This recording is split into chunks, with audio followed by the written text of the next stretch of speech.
बिहार के पत्रकार मनीष कश्यप की मुश्किलें खत्म होने का नाम ही नहीं ले रही है।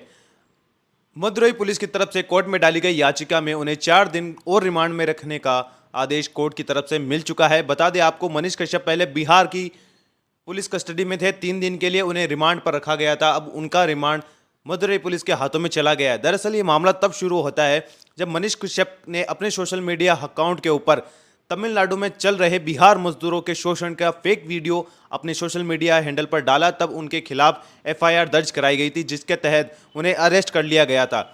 और आपको ये भी बता दें, साथ ही साथ उनके 2 साथी थे, रवि पुरी और अगत सिंह, इनको भी साथ में रिमांड में लिया गया है और उनकी जमानत भी जब्त कर दी गई है। उनके ऊपर एक और नया एफआईआर दर्ज हो चुका है, जिसमें उनका एक 2016 का एक पुराना वीडियो है, जिसमें वो महात्मा गांधी का अपमान कर रहे हैं और साथ ही साथ उनकी मौत पर जश्न मनाने की बात कर रहे हैं। महात्मा गांधी वाले केस से रिलेटेड जो फुटेज वगैरह थी वो पुलिस के हाथ में भी लग चुकी है। एफआईआर दर्ज कराने वाले इंसान ने उन्हें एक पेन ड्राइव दी है पुलिस को, जिसके अंदर ये सारे वीडियो और सबूत लगे हुए हैं। इसके तहत ही अब मनीष कश्यप के ऊपर उच्च दर्जे के हाईकोर्ट फैसले चलेंगे। उनके खाते में पड़े 42,11,000 रुपए को भी गवर्नमेंट ने फ्रीज कर दिया है। बढ़ते हैं अपनी दूसरी खबर की तरफ। फोर्ब्स की एक नई लिस्ट आ चुकी है, जिसमें कई सारे अमीर लोगों के नाम हैं। बता दें आपको, इस लिस्ट के अंदर तकरीबन 2,500 से 3,000 लोगों के तकरीबन नाम रखे गए हैं, जिसके अंदर अंबानी और अडानी के नाम आने तो काफ़ी कॉमन है, क्योंकि हर बार इनकी लिस्ट में नाम आते हैं। लेकिन इस बार सबसे कमाल का हुआ है ज़ीरोधा के फाउंडर्स के साथ। ज़ीरोधा के फाउंडर निखिल और नितिन कामत आपस में कामत ब्रदर्स के नाम से जाने जाते हैं। 2010 में निखिल कामत ने ज़ीरोधा की शुरुआत की थी, जिसके अंदर उनके भाई ने भी उनका साथ दिया था। बता दें आपको, 2010 से शुरुआत में ये स्टॉक मार्केट की ट्रेडिंग का काम करते थे, जिसके अंदर कई सारे स्टॉक खरीदे और बेचे जाते थे। आज ज़ीरोधा को माना जाए तो ये इंडिया की टॉप मोस्ट प्रॉफिटेबल कंपनी है, जिसका सालाना प्रॉफिट 1,000 करोड़ से भी ज़्यादा जाता है। बता दें आपको, निखिल कामत को 1104वां रैंक मिला है, जिसके अंदर उनकी संपत्ति 22,000 करोड़ का अनुमान लगाया गया है। साथ ही साथ निखिल कामत की 2405वां नंबर है, जिसके अंदर उनकी संपत्ति 9,000 करोड़ के आसपास लगाई गई है। और इसमें अगर अडानी और अंबानी की बात की जाए तो मुकेश अंबानी अभी तक विश्व के 9वें सबसे रिचेस्ट आदमी बने हुए हैं, जिनकी संपत्ति का अनुमान 83.4 बिलियन डॉलर्स लगाया गया है। और यहीं अगर हम बात करें अडानी की, जिनके ऊपर काफ़ी ज़्यादा चर्चाएं हो रही है, हिंडनबर्ग की रिपोर्ट आने से पहले अडानी जी हमारे विश्व के दूसरे सबसे अमीर आदमी थे, लेकिन इस रिपोर्ट के बाद उन्होंने अपनी ज़्यादातर संपत्ति खो दी, तकरीबन 50 बिलियन डॉलर।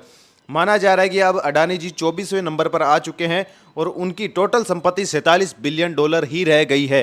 बढ़ते बढ़ते अपनी तीसरी खबर की तरफ। रामनवमी के मौके पर बिहार में जगह जगह पर हिंसा देखने को मिली। इस हिंसा पर अब राज्य के मुख्यमंत्री नीतीश कुमार ने बयान दिया। उन्होंने हिंसा के लिए किसी का नाम न लिए बगैर केंद्र सरकार के ऊपर निशाना साधा और कहा कि अपने राजनीतिक फायदे के लिए ये पार्टियां आपस के अंदर बिहार के अंदर उसकी शांति को भंग करने का प्रयास कर रही हैं, सिर्फ सत्ता के लालच में। इसके साथ ही बढ़ते हमारी चौथी खबर की तरफ।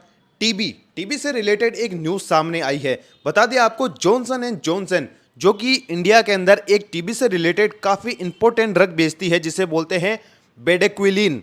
ये एक टाइप का ड्रग होता है जो टीबी के इलाज के लिए काफ़ी ज़रूरी होता है।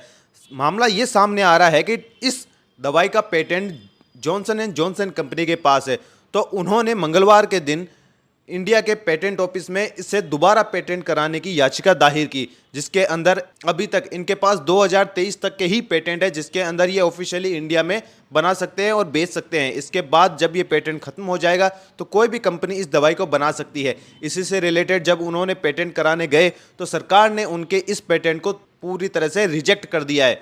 बताया जा रहा है कि मोदी सरकार का एक अनुमान है कि 2025 तक हम किसी भी तरीके से इंडिया से टीबी जैसी भयावह बीमारी को निकाल के रहेंगे। हमारी अगली खबर आ रही है यूक्रेन से। प्रेसिडेंट जेलेंस्की जो अभी पोलैंड के दौरे पर थे, तो उन्होंने पोलैंड का दौरा उनके लिए काफ़ी फायदेमंद साबित हुआ है, क्योंकि पोलैंड ने यूक्रेन को कई हथियार देने व मौजूदा हथियार की सप्लाई बढ़ाने की मंजूरी दे दी है। और साथ ही साथ यूक्रेन से 10 लाख जो रेफ्यूजी थे जो यूक्रेन से आ रहे हैं, उन्हें पोलैंड में शरण देने के लिए भी ने हाँ कर दी है। पोलैंड के लिए बुरी खबर है और साथ ही साथ यूक्रेन के लिए काफ़ी अच्छी खबर है, क्योंकि जब से ये युद्ध शुरू हुआ है खत्म होने का नाम नहीं ले रहा। जब तक वेस्टर्न कंट्रीज इसी प्रकार यूक्रेन को सपोर्ट करती रहेगी, तब तक ये युद्ध ऐसे ही चलता रहेगा और इसका खामियाजा सभी देशों को भुगतना पड़ेगा, लेकिन कुछ कंपनियां इसमें अपना प्रॉफिट देख रही है, जिसकी वजह से युद्ध को लगातार फंडिंग मिलती जा रही है। तो बस आज की सुर्खियां हो गई यहीं तक। अब हम अपने मेन मुद्दे पर आते हैं। खबर ये सामने आ रही है कि तेलंगाना एसएससी बोर्ड के सोमवार व मंगलवार को हुए एसएससी एग्जाम के पेपर लीक हो गए हैं। सोशल मीडिया व कई न्यूज़ चैनल की तरफ से ये खबर सामने आ रही है और ये बताया जा रहा है कि ये पेपर लीक फोटो के माध्यम से हुआ है। इस पेपर लीक से कई सारे मेहनती विद्यार्थियों का समय खराब हुआ है। साथ ही साथ राजनीति में भी एक बड़ा बवाल हमें देखने को मिला है। पेपर लीक की वजह से दो बड़ी राजनीतिक पार्टियां आमने सामने आ गई हैं। वह आरोप और प्रत्यारोप का खेल शुरू हो गया है। साथ ही साथ कैसे तेलंगाना के सीएम केसीआर का भी नाम इसमें आया है। मंगलवार की रात को तेलंगाना पुलिस ने बीजेपी चीफ स्टेट बंदी संजय कुमार को गिरफ्तार कर लिया है। कारण ये बताया जा रहा है कि जो हिंदी का पेपर लीक हुआ है उसके कनेक्शन बंदी संजय से जुड़ते हैं। साथ ही साथ ये बताया जा रहा है कि मंगलवार की सुबह को एक 18 साल से कम उम्र का लड़का पेड़ पर चढ़ता है और वारंगल डिस्ट्रिक्ट के बोर्ड सेंटर से पेपर की फ़ोटो खींच लेता है और अपने कई साथियों को शेयर भी करता है। इसमें बीजेपी स्टेट प्रेसिडेंट के फ़ोन पर भी पेपर की एक फ़ोटो मिली। ये सब बयान पुलिस की तरफ से दिया गया है। ऐसा ही एक केस सोमवार को तंदूर, जो कि तेलंगाना में स्थित है, वहां पर खुद विजिलेंटर ने किसी एब्सेंट बच्चे के पेपर की फ़ोटो लेकर उसे डिस्ट्रीब्यूट कर दिया है। तेलंगाना लगातार लीक पेपर की समस्या से जूझ रहा है। एक महीने पहले TSPS Telangana state public service commission का भी पेपर इसी प्रकार से लीक हो गया था। इसके बाद सरकार ने एसआईटी का गठन किया और उन्हें पेपर लीक न होने की जिम्मेदारी दी और साथ ही साथ इसमें पूरा इन्वेस्टिगेशन करने का भी जिम्मा दिया।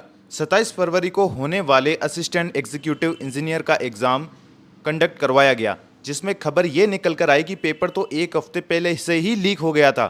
इस पूरे कांड की जिम्मेदारी एसआईटी को मिली, जिन्होंने ये पता लगाया कि assistant section officer P Praveen Kumar और सेक्रेटरी के पीए ने मिलकर एक network administrator A Raja Kumar Reddy की सहायता से पेपर को सेक्शन ऑफिसर के कंप्यूटर से डाउनलोड किया और उसे 10 लाख रुपए में बेच दिया।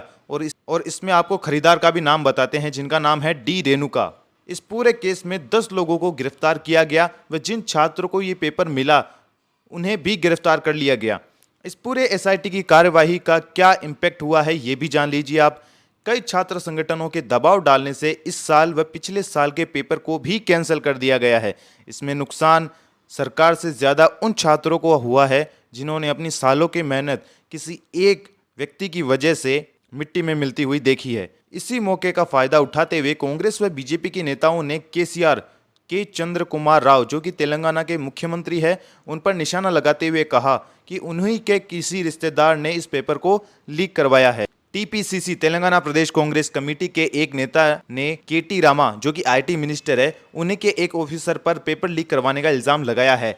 एसआईटी के बैठक में बीजेपी व कांग्रेस के कई नेताओं को भी बुलाया गया। जब सबूत देने की बात आई तो दोनों दल के नेताओं ने आपस में आरोप प्रत्यारोप लगाना शुरू कर दिया, पर कोई भी नतीजा आखिर में नहीं निकला। लेकिन एसएससी वाले केस में तकरीबन 3 लोगों को गिरफ्तार कर लिया गया है।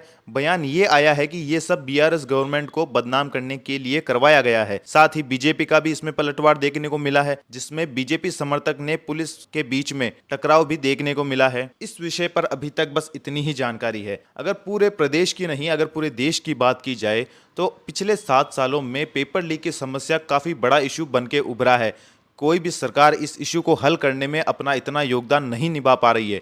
अगर आपको सिर्फ 7 सालों का डाटा दिया जाए तो तकरीबन 70 पेपर लीक हुए हैं, जो कि मेजर पेपर लीक हैं, जिसके अंदर 10th और 12th के एग्जाम के पेपर नहीं हैं। अगर बात की जाए गवर्नमेंट एग्जाम देने की तो तकरीबन 1.5 करोड़ लोग आज तक इससे अफेक्टेड हुए हैं। 1.5 करोड़ स्टूडेंट इन 7 सालों के अंदर पेपर लीक की समस्या को देखा है और उनका समय खराब हुआ है। इसकी वजह से देश अभी पूरी तरह से पेपर लीक के जंजाल में फंसा हुआ है। पहले तो वैकेंसी नहीं निकलती, अगर वैकेंसी निकलती है तो पेपर नहीं होते, अगर पेपर होते हैं तो फिर ज्वाइनिंग लेट होती है, और ज्वाइनिंग हो भी जाए तो फिर पेपर लीक हो जाते हैं, और फिर जो मिली कुछ ज्वाइनिंग है वो भी हाथ से चली जाती है। अभी पूरा देश इन पेपर लीक की समस्याओं का अगर हल जल्दी से नहीं निकाल पाएगा, आने वाले टाइम में ये हालत और भी ज्यादा खराब होगी। अगर आपको कुछ डाटा दिया जाए जो अभी मोदी सरकार जो कि पावर में है, तो हमारा सवाल पूछना भी इन्हीं से ही बनता है। अगर बात की जाए अभी तेलंगाना की बात करते हैं तो इसमें तकरीबन जो एग्ज़ाम लीक हुए हैं सोमवार और मंगलवार को, उसमें तकरीबन 25,000 स्टूडेंट की लाइफ आप मान के चलिए 1 से 2 साल खराब हो चुके हैं और आने वाले समय में यह आंकड़ा और भी ज़्यादा बढ़ने वाला है। अगर हम गुजरात की बात करें जिनमें सबसे ज़्यादा पेपर लीक हुए हैं, गुजरात और राजस्थान दोनों के अंदर 14 पेपर लीक हुए हैं पिछले 7 सालों के अंदर। अगर गुजरात की बात की जाए तो मैं आपको कुछ डाटा दूंगा लीक हुए पेपरों का। जीपीएससी चीफ ऑफिसर का एग्ज़ाम 2014 के अंदर लीक हो चुका है। तलाती एग्जामिनेशन 2015 का वो भी लीक हो चुका है। तलाती सुरेंद्र नगर और गांधीनगर एग्जामिनेशन 2016 के अंदर ये एग्ज़ाम भी लीक हो चुका था। टीचर एटीट्यूड टेस्ट 2018 ये भी लीक हो चुका था। देश लोक रक्षाल दल 2018 ये भी लीक हो चुका था। हेड क्लर्क 2021 ये भी लीक हो चुका था और 2022 और 23 में भी पेपर लीक होने के कई सारी खबरें सामने आई है। पेपर लीक आई थिंक हमेशा से होते रहे हैं, कई बार सामने आ जाते हैं, कई बार सामने नहीं आते हैं। हम एक चीज़ तो यह मान सकते हैं कि इसमें अच्छा ये होता है जो पेपर लीक होते हैं उनकी खबर कम से कम सामने तो आती है। सबसे बुरा तो तब होता है जब ये पेपर लीक भी होते, डिजर्विंग स्टूडेंट को ज्वाइनिंग नहीं मिलती तो इस और भी ज़्यादा बुरा होता। तो कहीं ना कहीं आप इसमें सरकार की बढ़ाई भी मान सकते हैं कि जो इस पेपर लीक की समस्या के लिए सामने आते हैं और जिम्मेदारी भी लेते हैं साथ के साथ। जल्द ही सरकार को इस लीक प्रोसेस को रोकना होगा और सही तरीके से एग्ज़ाम को कंडक्ट करवाने की जिम्मेदारी भी लेनी होगी। आज के इस वीडियो में बस इतना ही। कल फिर आपसे मुलाकात होगी टीवी भारत 24 के मंच पे।